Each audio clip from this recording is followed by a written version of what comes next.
Saya ini masih kecil sudah diajari bahwa Pancasila ini tauhid. Itu kelas 5 SD, saya sudah radikal. Ketika demo 212, mayoritas tokoh alumni Afghanistan itu sudah ada di Jakarta. Karena yang diinginkan itu bukan masalah makmurnya, tapi yang diinginkan negara Islam. Nggak ada di Indonesia ini yang sebesar saya keterlibatannya. Alhamdulillah, wassalatu wassalamu ala rasulillah. Yang saya hormati Kiai Baidawi dan kawan-kawan narasumber, hadirin semuanya. Jadi mungkin masih ada yang belum kenal saya. Jadi saya ini Ali Imron, hingga sekarang masih menjalani hukuman karena menjadi pelaku bom Bali. Tadi kan teorinya Pak Mas Alamsyah bahwa sudah pasti bisa dipastikan kalau radikal itu mesti intoleransi. Jadi supaya hadirin tahu, kami yang terlibat dan mengawali aksi teror di Indonesia, yaitu kami mulai dengan pengeboman di rumah Duta Besar Filipina di Jalan Imam Bonjol, Jakarta, Agustus tahun 2000. Itu kami tidak ada, kami bukan intoleransi. Kalau kami yang akhirnya menjadi teroris itu intoleransi, sudah banyak sekali yang kami bunuh. Tetangga-tetangga yang non-muslim, tetangga-tetangga yang LDII, tetangga-tetangga yang Ahmadiyah. Karena apa? Kami diajari untuk membunuh. Jadi saya ini lulusan Akademi Militer Mujahidin Afghanistan tahun 1994. Adik letengnya Jenderal Ibnu. Kalau Pak Ibnu 93. Kami memang diciptakan untuk menjadi jihadis bahasa agamanya. Tapi bahasa umumnya menjadi teroris. Untuk menteror seluruh umat manusia yang membenci Islam atau menjadi musuh Islam. Sebetulnya itu. Sehingga cara membunuh dengan cara apapun kami pelajari. Itu. Nah, kenapa seperti itu? Apa yang membuat ini penting sekali, Mas? Apa yang membuat kami melakukan pengeboman? Ini nanti ada hubungannya dengan peristiwa yang terakhir yang kita prihatin, yaitu pembunuhan yang terjadi di India. Bom yang kami ledakan untuk menyerang Duta Besar Filipina Agustus tahun 2000 itu karena peperangan kami bersama Mujahidin Moro melawan pemerintah Filipina. Jadi ada ini efek balik ya? Efek balik, korelasi. Artinya bahwa dengan peristiwa itu mereka kita balas. Di antaranya duta besarnya di Indonesia. Terus kalau ditanya kenapa kok di Indonesia, ya kami jawab karena kami tidak mengakui NKRI.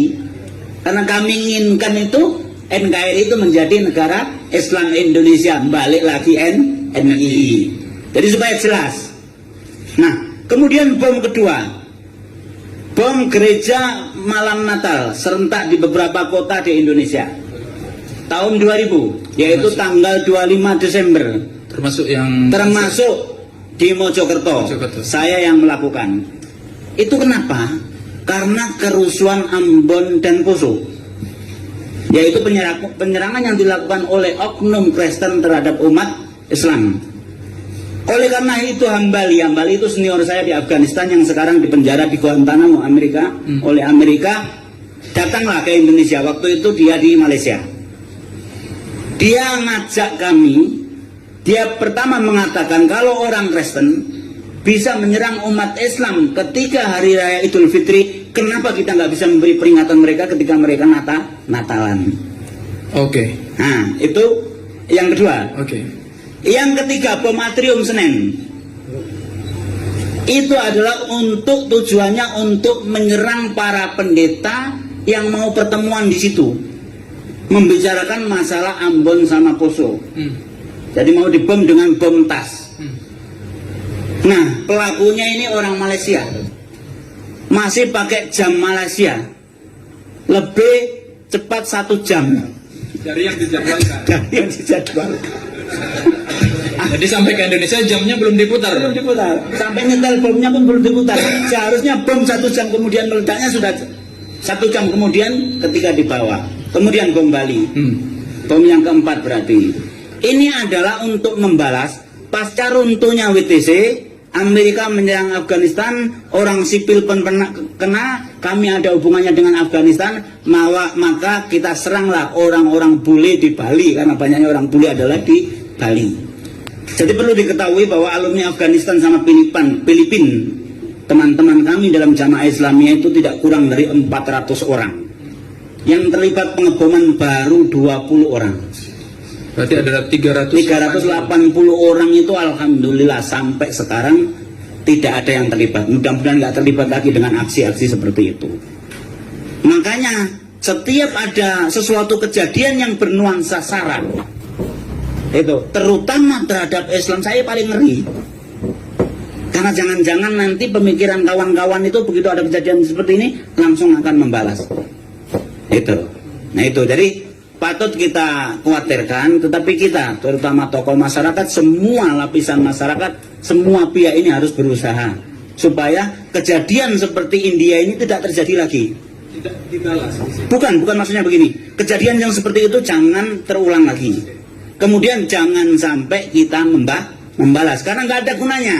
Beberapa tahun yang lalu ketika kejadian Rohingya, itu kan ada kawan-kawan teroris Indonesia yang membahas, tapi bukan Jamaah Islamiyah. Ngebom ke Dubes Myanmar, tapi pakai bom lontong. Jadi istilah bom lontong yang begini, ketika jihad di Ambon itu kan kami itu membuat granat buatan untuk menyerang umat Kristen.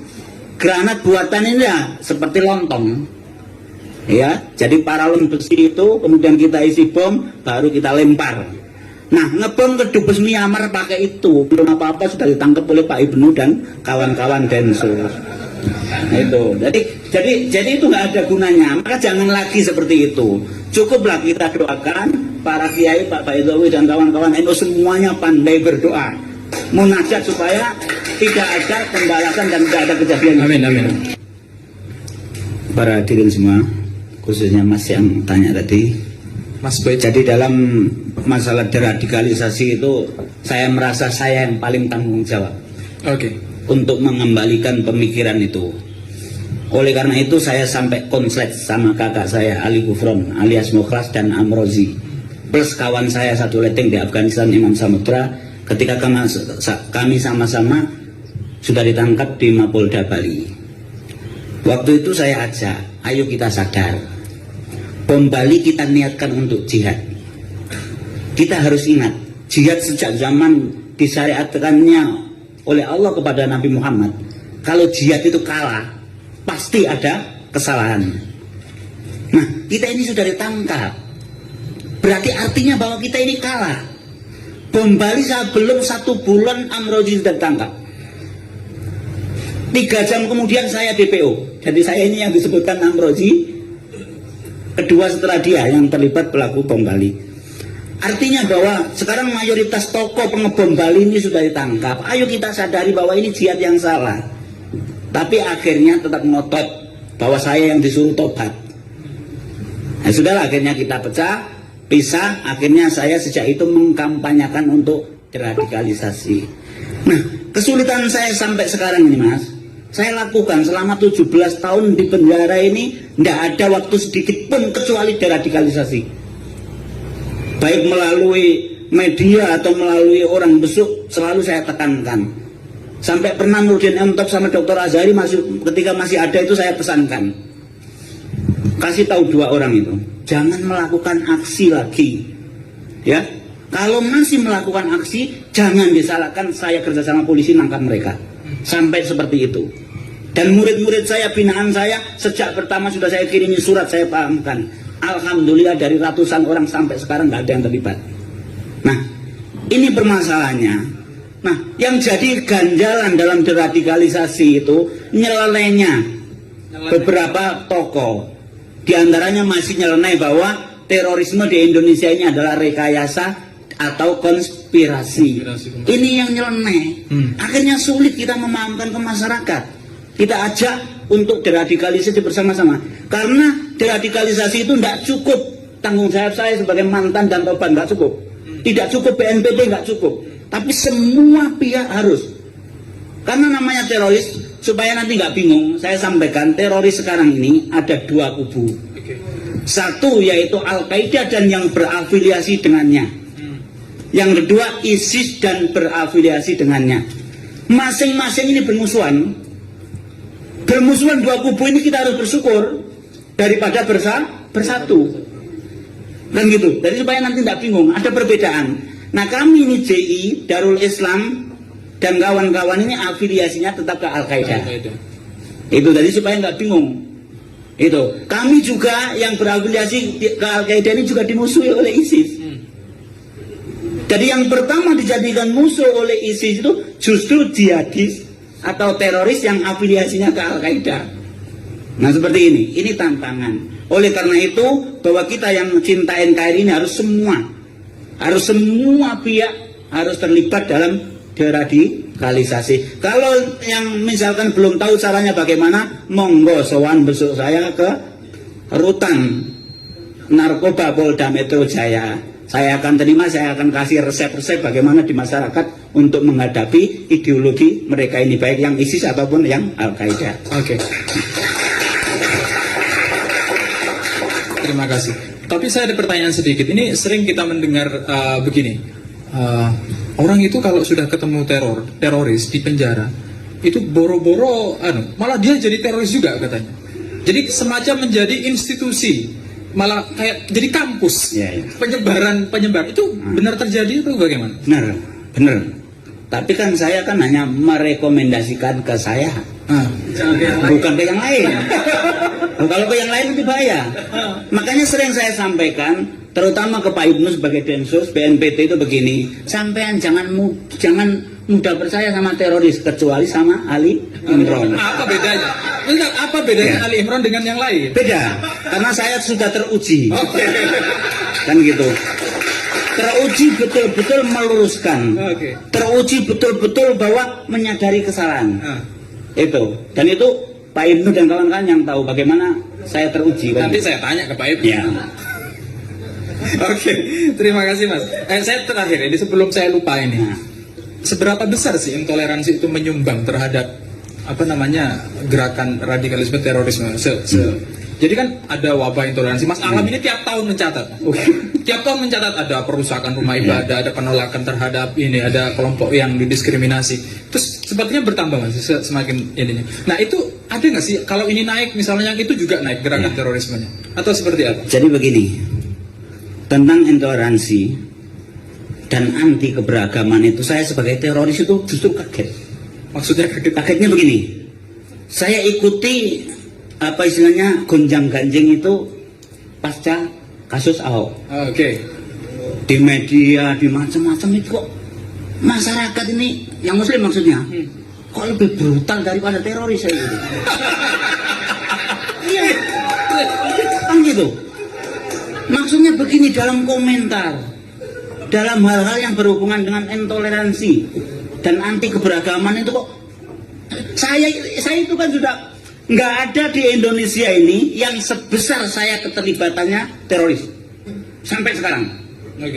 Saya ditangkap, BB saya, barang putih saya masih 2 ton bom, M16 masih 7 pucuk, peluru ribuan dari berbagai kaliber, TNT masih 20 kilo. Jadi keren. Kemudian hingga sekarang belum ada yang menyamai teroris di Indonesia. Ya jangan sampai ada Mas. Maksudnya begini, artinya bahwa belum pernah ada teroris yang berani membawa 1 ton bom kecuali saya. Itu kan yang bunuh diri itu kan belum lancar nyetirnya. Jadi mau bunuh diri itu minta diantar oleh korlapnya, coba mendekati Sari Club baru saya kasihkan itu. Nah, ini kan sudah paling atas lah, kalau radikal itu paling atas. Teroris paling keren lah katakan. Paling atas. Tetapi ketika saya saksikan intoleransi kasus Ahok kemudian mendekati Pilpres yang kemarin itu, saya sampai gede-gede gitu. Kok seperti itu kan gitu. Nah, apakah ini yang harus kita luruskan? Masalah intoleransi dalam Islam ini adalah ajaran Islam. Toleransi itu ajaran Islam. Berarti kebalikannya, kalau intoleransi berarti bukan ajaran Islam. Toleransi adalah bagian daripada akhlak Islam. Kemudian yang kedua, kebinekaan atau keberagaman ini sunatullah. Hukum alam tidak bisa kita tolak dan tidak bisa kita tentang. Makanya pasti ada. Ya, walaupun keberagaman ini masalah agama, ras, suku dan lain sebagainya tetap akan ada. Kalau kita menentang berarti kita menentang sunatullah. Saya kembali ke pertanyaan, Ya. apakah ada hubungannya antara intoleransi dengan ini, secara langsung atau tidak langsung dengan radikalisme atau terorisme itu? Jadi begini, kan tadi kan sudah saya sampaikan bahwa kami melakukan aksi itu tidak ada hubungannya dengan intoleransi. Itu. Tetapi begini, kalau kan begini, kalau masalah radikalisme tentunya teroris ini yang paling tinggi. Ya. Yang intoleransi, anti keberagaman itu masih di bawahnya. Tetapi kalau selama ini apa yang terjadi, yang kami lakukan itu tidak ada hubungannya dengan intoleransi. Oke. Karena kami menerima, kami sebagai teroris itu menerima. Ya, ada toleransi. Tadi sudah saya sampaikan, kalau saya ini tidak menerima atau kami tidak menerima adanya keberagaman, tentunya banyak sekali yang sudah kita bom dan kita bunuh. Kalau standarnya Mas Alam untuk mengukur intoleransi itu kan, jenengan mau nggak anak Anda kalau misalnya kepala sekolahnya itu Katolik misalnya, Iya. mau nggak menyekolahkan anak di situ? Yo, kenapa kok seperti itu? Nah itu ukuran intoleransi Mas Alam ya. Enggak seperti itu kalau menurut saya. Karena ngapain saya kok menyekolahkan ke sekolah yang kan gitu. Oke. Tetapi kalau misalkan, ya misalkan ini, saya harus nyekolahkan anak ke SD negeri. Ya Ke situ dulu. Terus kebetulan kepalanya ini apa? Kepalanya ini non muslim, ya tetap saya sekolahkan. Boleh Mas Alam. Itu makanya takkan tadi saya sudah sampaikan, saya lihat intoleransi di negara kita ini kan gitu. Saya ini teroris kok melihat intoleransi sama anti keberagaman, saya kaget itu. Ini yang harus kita luruskan bersama-sama. Kan gitu. Terutama NU Nahdlatul Ulama ini saya akui, jadi istilahnya saya terbantu benar deradikalisasi yang dilakukan oleh NU. Nah, itu mudah-mudahan diikuti oleh organisasi dan kelompok-kelompok yang lain. Terima kasih. Menyangkut teroris tadi, sebagai mantan harus yang jawab. Kalau sedikit Ya. mantan teroris yang paling sok. Jadi begini, tadi kan belum saya singgung, latar belakang teroris itu penting. Iya penting. Jadi latar belakang kami itu kan yang ngawali aksi teror di Indonesia. Kami ini adalah penerus Negara Islam Indonesia, NII, yang dulu diproklamirkan oleh Kartosuwiryo tahun 1949. Kami ini pelaku bom Bali itu generasi keempat. Nah, jadi begini, apakah pemikiran itu eksklusif atau dan lain sebagainya, itu menurut saya itu nanti malah membingungkan. Karena pemikiran eksklusif itu apa toh kan gitu. Yang terpenting itu bahwa ini. Nah, kemudian akhirnya meskipun tidak sebagai penerus daripada NII, akhirnya terbawa oleh kami. Perpecahan antara kelompok yang afiliasinya ke Al-Qaeda dengan ISIS itu kan baru saja. Ketika jihad Irak sama Suriah. Itu. Nah, adapun masalah ideologi sama sebetulnya. Ada dua prinsip yang dimiliki oleh teroris. Satu, negara Islam. Dua adalah melaksanakan jihad fi sabilillah. Itu saja. Jadi meskipun sekarang ini Indonesia NKRI ini makmur, semakmur-makmurnya lebih daripada Singapura, tetap saja akan ada teroris. Karena yang diinginkan itu bukan masalah makmurnya, tapi yang diinginkan negara Islam dan keinginan untuk bisa melaksanakan jihad fi sabilillah. Nah, warga NU nggak usah resah, karena sampai sekarang ini menurut saya dan yang saya ikuti nggak ada orang NU itu yang terlibat bersama kami, nggak ada. Itu apa tuh perbedaannya? Perbedaannya begini, saya ini madrasah ibtidaiyahnya di Gupi. Gupi itu adalah milik Golkar, gabungan usaha apa istilahnya pembaruan pendidikan Islam. Tapi begitu saya kelas 5, akhirnya dijadikanlah Ma'arif. Jadi saya itu sekolah di Ma'arif kelas 6. Ya, Ma'arif. Tidak ada ajaran dari Gupi, apalagi dari Ma'arif yang mengarah ke radikal. Ingat, bahwa cerita saya itu saya kelas 5 itu sudah kelas 5 SD Ibtidaiyah itu sudah menurunkan lambang negara Garuda itu. Dari mana acaranya? Dari kakak saya Mukhlas yang dieksekusi itu, pimpinan bom Bali. Pada waktu itu Mukhlas sekolah di Pondok Pesantren Al Mukmin Ngeruki Solo. Pondoknya Ustaz Abu Bakar Basir.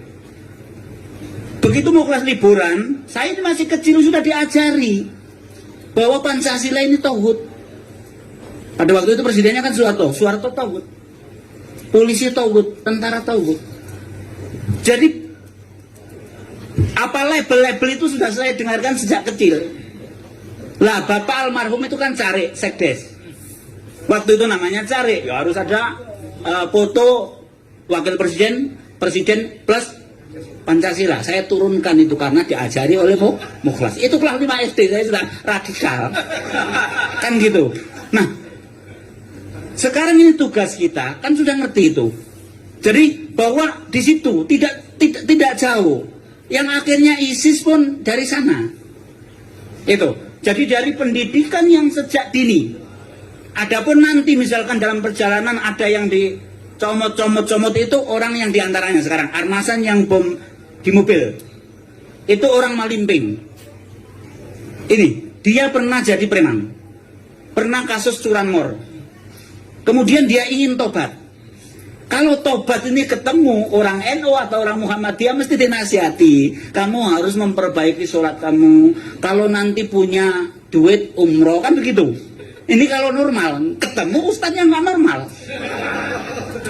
Waduh, dosamu ini banyak. Nggak bisa dihilangkan kecuali kamu berada di medan jihad dan mati syahid ya wis. Kan gitu. Nah, jadi sekali lagi bahwa pendidikan yang akhirnya mengarah ke terorisme, kita bahas terorisme. Karena nanti sering saya katakan bahwa radikal itu ada dua. Yang benar-benar radikal yaitu teroris, terus yang setengah radikal. Setengah radikal ini siapa toh? Setengah radikal ini katanya masih mau Pancasila, masih mau NKRI, tetapi menggerogoti Pancasila dan NKRI, mau juga duitnya pemerintah, mau juga duitnya negara. Kalau yang radikal teroris nggak mau duit itu, nggak mau. Jangan ke masalah itu. Ini ada pegawai negeri yang infak sedekah ke kita nggak kita terima, karena menurut kami bahwa gaji pegawai negeri adalah minimal surbat, kalau nggak haram. Itu kami. Makanya ini nomor satu radikal adalah teroris. Ada setengah radikal. Nah tadi kan pertanyaannya menjawab, apakah mungkin yang setengah radikal ini bisa jadi radikal atau teroris? Sudah sering saya coba, saya ajak nggak berani mereka. Gitu. Karena apa? Karena mereka nggak mau resiko. Itu. Kenapa? Sekarang masalah duit. Ketika kami mempersiapkan bom di Bali, itu duit sepeser pun nggak dikasih. Ini. Jadi yang memberi duit kita kalau mau makan itu bagian akomodasi Amroji sama Idris. Kita kosong. Nggak dikasih apa-apa. Begitu evaluasi bom Bali plus pesta karena haflah, karena kita berhasil meledakkan di Bali, di Solo di tempat kontrakannya Abdul Matin, begitu selesai kami dikasih uang 500.000 untuk mengantisipasi kalau ada apa-apa. 500.000 dari Lamongan kabur sampai mana? Jadi itu masalah dunia. Untuk radikal teroris nggak ada. Makanya yang setengah radikal itu sering saya ajak, jangan nanggung jadi radikal, ayo gabung dengan kami. Oh kalau mau gitu rame sudah, gitu. Itu, nah seperti itu. Nah itu, jadi itu Mas, tugas kita ini bagaimana sejak dini ini kita antisipasi supaya pemahaman radikal ini tidak sampai ke apa istilahnya masyarakat kita atau generasi kita. Terakhir buat jenengan ini, tadi sempat disinggung adanya hubungan antara terorisme dengan iklim politik. Itu benar nggak ada? Misalnya ketika politik berkembang terus radikalisme. Nah jadi begini. Kalau orang normal itu yang didambakan kedamaian. Tapi kalau teroris yang didambakan adalah kerusuhan. Karena dengan adanya kerusuhan itu kemungkinan akan adanya jabha atau front jihad atau medan perang. Oleh karena itu, saya kasih contoh. ketika demo 212, mayoritas tokoh alumni Afghanistan itu sudah ada di Jakarta. Itu. Untuk apa? Untuk menunggu chaos. Jadi kalau sampai waktu itu para pendemo tidak sabar terus konslet sama polisi atau TNI, tepuk tangan ini teroris itu. Karena ada medan. Jadi itu yang dimanfaatkan oleh mereka. Jadi untuk supaya ada ini chaos. Iya, kalau untuk terjun ke politik nggak ada, sampai sekarang teroris nggak ada yang terjun ke dunia politik, tapi ngompor-ngompori supaya nanti terbentuk bukan negara Islam dulu tapi chaos. Nah, ini juga harus kita sabar. Oleh karena itu begitu saya ditangkap pertama kali, saya sudah sampaikan ke Mabes Polri waktu itu yang nangkap saya, jangan sampai terjadi peristiwa Ambon sama Poso. Ini yang harus kita antisipasi. Perusuhan yang bernuansa SARA inilah yang menyebabkan teroris ini tepuk tangan dalam artian bahwa di situ ada medan jihad. Makanya jangan sampai, mohon kita bersabar. Lintas agama ayo kita bersabar, jangan sampai ada kerusuhan yang seperti itu. Nah, ini harus ditokohi oleh NU karena NU itu sudah dekat dengan semua agama.